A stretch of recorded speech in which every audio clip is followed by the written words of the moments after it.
I always thought the fall was my favorite time of year.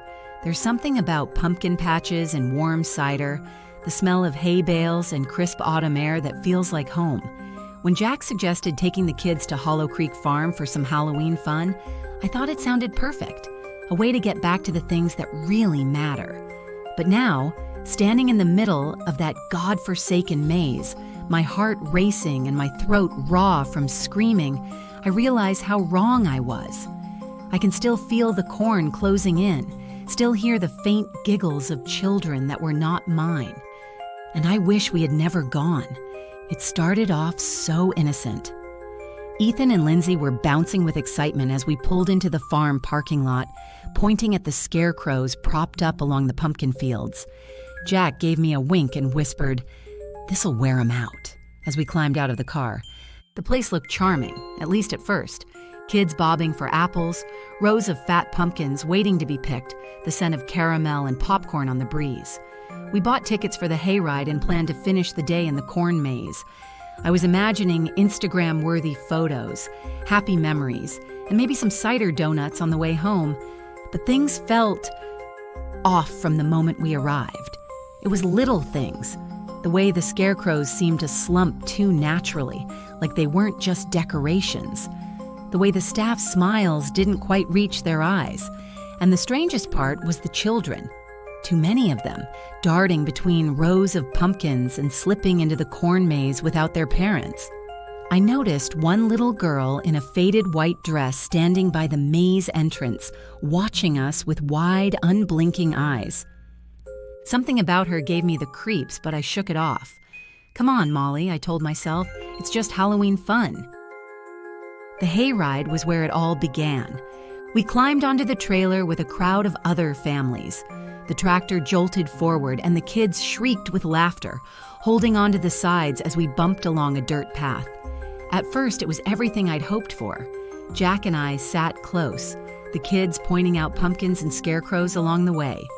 Ethan swore one of the scarecrows waved at him, but we laughed it off. Then the ride took us deeper into the fields, and the air seemed heavier. The tractor rumbled past row after row of scarecrows, each one more twisted and broken than the last. Their burlap faces were smeared with dirt, and their glossy button eyes looked sinister in the moonlight. Some were missing arms or heads, and others hung limply from their posts as if they'd been abandoned mid-harvest. The further we rode, the quieter it became.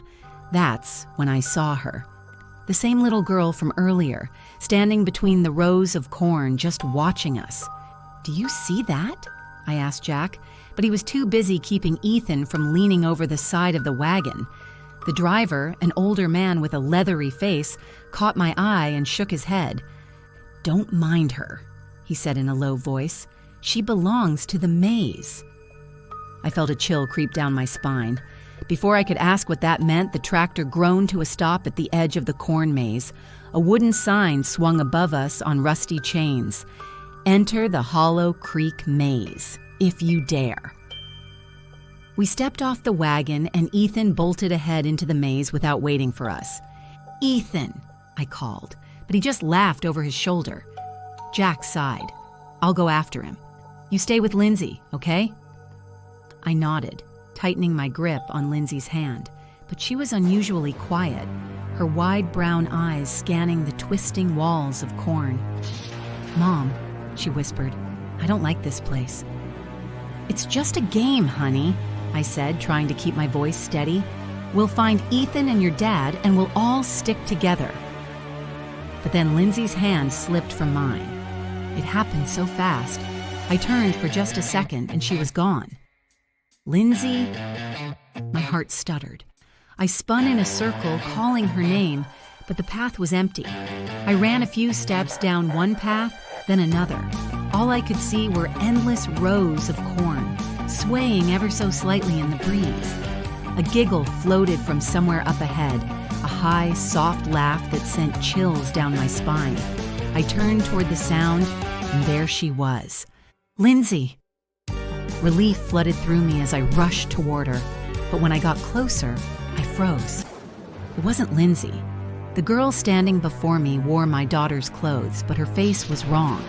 Too pale, her smile too wide, her eyes like empty black holes. "Come play with us," she whispered. Behind her, other children appeared, ghostly pale, their small hands clasped together, their smiles identical and hollow. They surrounded me in eerie silence, their heads tilting in unison like dolls waiting for a command.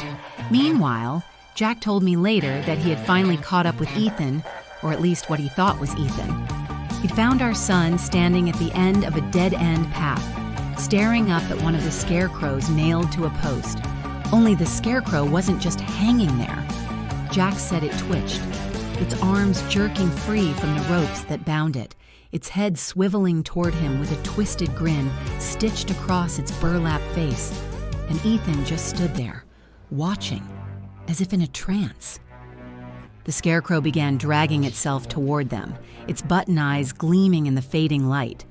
Jack grabbed Ethan's arm, but when the boy turned to look at him, Jack swore it wasn't our son at all.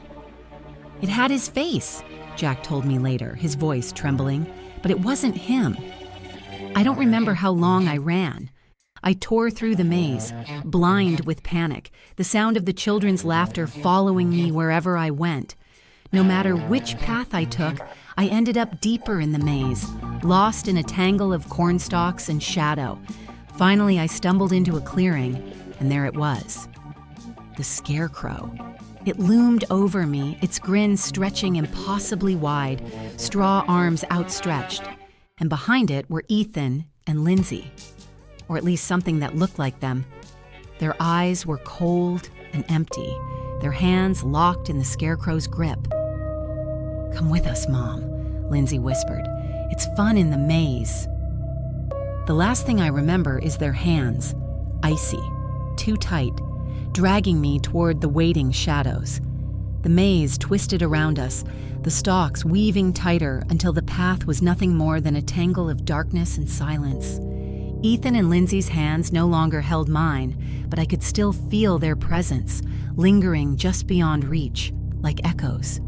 I felt myself drifting, bound to the corn, my mind as scattered as the husks that fluttered around me. I knew then that we would never leave. We were part of the maze now. It was then I saw them, the others, pale, hollow faces peeking from between the rows of corn, eyes wide, mouths agape, frozen in expressions of terror or defeat. I recognized some, names and faces that had only been whispered about in town, the missing children, the lost travelers, the neighbors who had vanished without a trace.